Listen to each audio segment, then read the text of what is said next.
Olá, professora Estela falando, para a gente dar continuidade à nossa aula de dislipidemia, falando agora sobre a avaliação laboratorial das dislipidemias.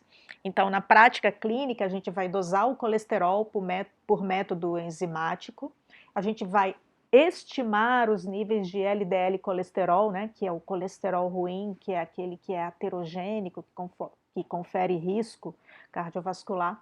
A gente vai estimar esse LDL através da fórmula de Friedewald, que consiste em colesterol total menos HDL menos triglicerídeos sobre 5. Né? Lembrando que essa fórmula só deve ser utilizada se o triglicerídeo tiver até no máximo 400. Se maior do que isso, ele perde sensibilidade, então ele perde a acurácia. Então, nesse caso, é preferível avaliar o colesterol não HDL, que a gente pode conseguir isso através do colesterol, da fórmula, né? Colesterol total menos HDL. E ainda temos a dosagem direta do HDL, que é por método também enzimático, e dos triglicerídeos também a gente pode dosar de forma direta.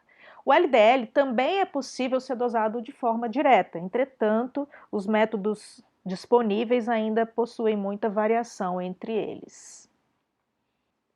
Então, de acordo com essa atualização das diretrizes de dislipidemia de 2017, os valores de referência para colesterol total, HDL e triglicerídeos com e sem jejum são esses expostos, né? Também tem os valores de referência para partícula LDL e colesterol não HDL.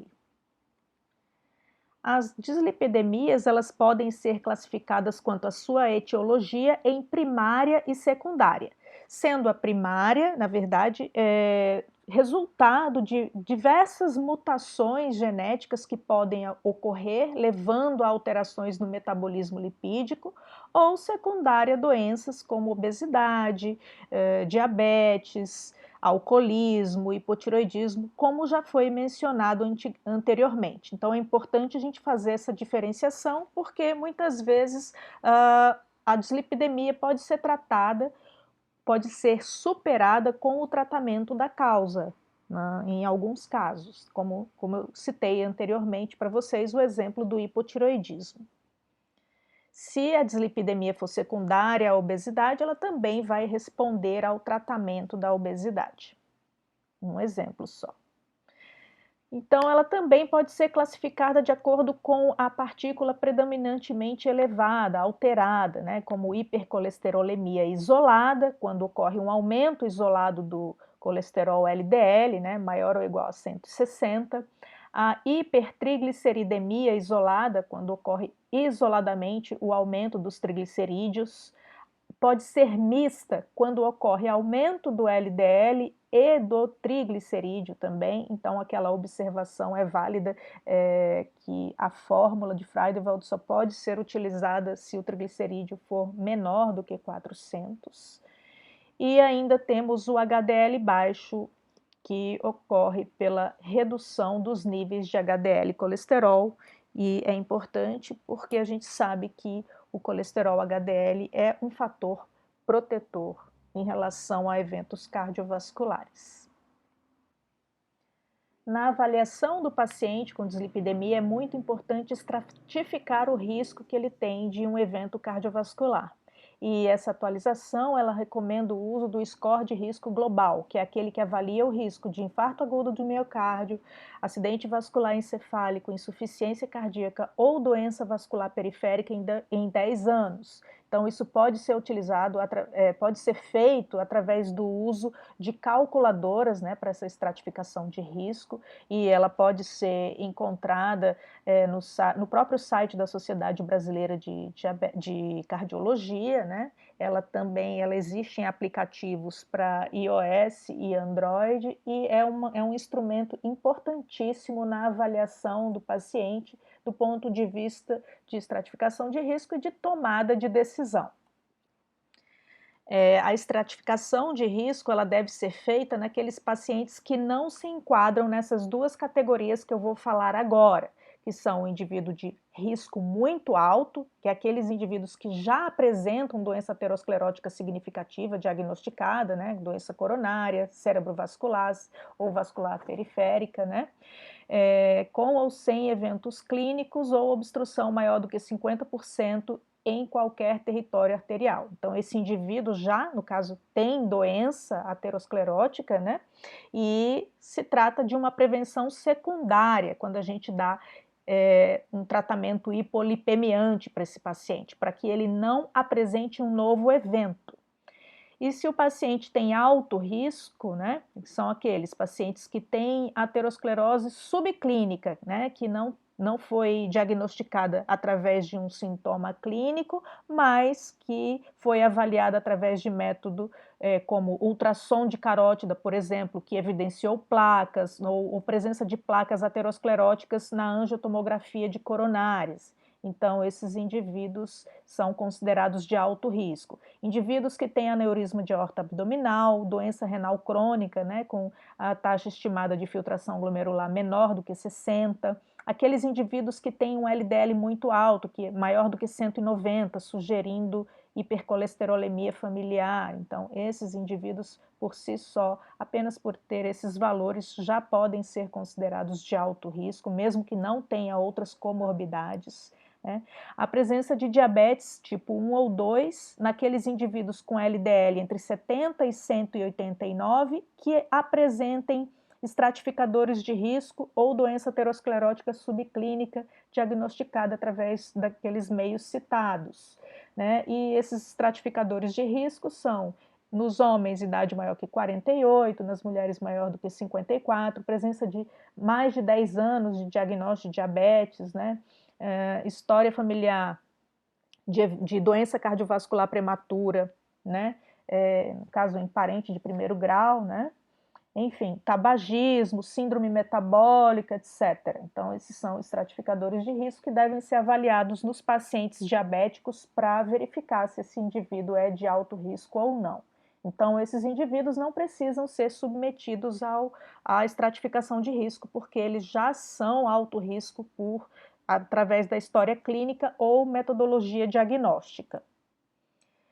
Então, utilizando fora esses pacientes, né, os demais eles deverão ser estratificados e o resultado pode ser o seguinte: ele pode apresentar risco intermediário, no caso, os homens se apresentam risco entre 5 a 20% e as mulheres entre 5 a 10%, ou ser de baixo risco, quando esse risco de apresentar eventos cardiovasculares for menor do que 5% em 10 anos. E as metas terapêuticas, segundo essa atualização, elas podem ser recomendadas de acordo com o risco cardiovascular. Se esse indivíduo é de muito alto risco, se é de alto risco, né, geralmente se recomenda, se ele não tenha uso prévio de tratamento hipolipemiante, uma redução de mais do que 50% dos níveis de LDL. Se é intermediário de 30 a 50, baixo risco em torno de 30%, né? E com ou sem estatina. Com estatina, meta de LDL para indivíduos de muito alto risco, ele recomenda que seja, essa atualização recomenda que seja menor do que 50 nos níveis absolutos de LDL, né? De acordo com o risco cardiovascular, uma meta diferente deve ser atingida. O tratamento, assim como no tratamento da obesidade, ele envolve a mudança de estilo de vida, né? Então, precisa de um tratamento dietético, onde se recomenda uma restrição das gorduras saturadas, né? Que seja menor do que 7% do total de calorias ingeridas ao dia. Recomenda um bom consumo de fibras, né? Fibras solúveis, né? Além de determinar a redução de peso, né? A prática de atividade física, a cessação do tabagismo, né? E essa dieta deve ser prescrita por um nutricionista e deve respeitar essas recomendações. E recomenda-se que a substituição das gorduras saturadas seja feita por gorduras poli ou monoinsaturadas, que são, no caso, menos aterogênicas. O tratamento farmacológico, a gente tem as estatinas, que promovem a inibição da HMG coenzima A redutase, né, que é uma enzima importante na síntese do colesterol, né, e como essa síntese é inibida, o resultado é o aumento da expressão de receptor de LDL, né, pelo hepatócito, né, consequentemente aumentando o clearance de LDL no plasma, né? Então é uma maneira, é um método eficaz de redução dos níveis de LDL. E as estatinas, elas demonstraram redução de eventos cardiovasculares, né? Redução de mortalidade de todas as causas, inclusive cardiovasculares, e dos eventos não fatais também, né? Então, os fármacos que a gente tem disponíveis são a simvastatina, pravastatina, fluvastatina, pitavastatina, atorvastatina e rosuvastatina. E essas duas últimas são as consideradas de maior potência. Elas são, dependendo da dose, capazes de reduzir o LDL em mais de 50%. Então, são empregadas naqueles casos de alto ou muito alto risco.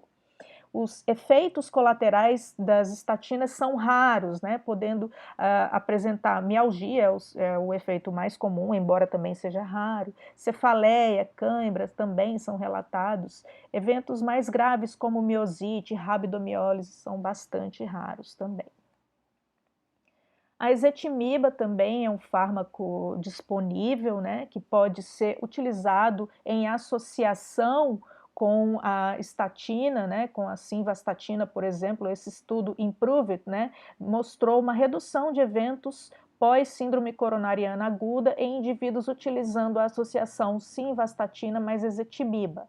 Ele age inibindo a absorção do colesterol pelo intestino, promovendo uma redução em torno de 10 a 25% nos níveis de LDL colesterol. A colestiramina também é uma opção, embora mais raramente utilizada, né?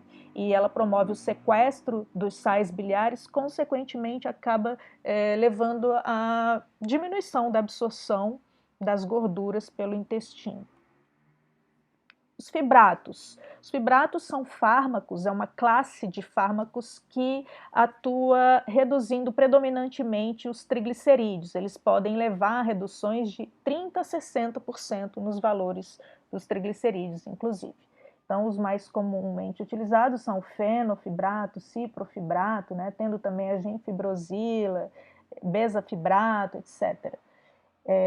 Esses fármacos, eles não demonstraram, assim como a estatina demonstrou, redução de eventos cardiovasculares. Por isso, eles só são utilizados como primeira linha naqueles pacientes que têm triglicerídeo muito elevado, né, maior do que 500, que confere um risco de pancreatite aguda.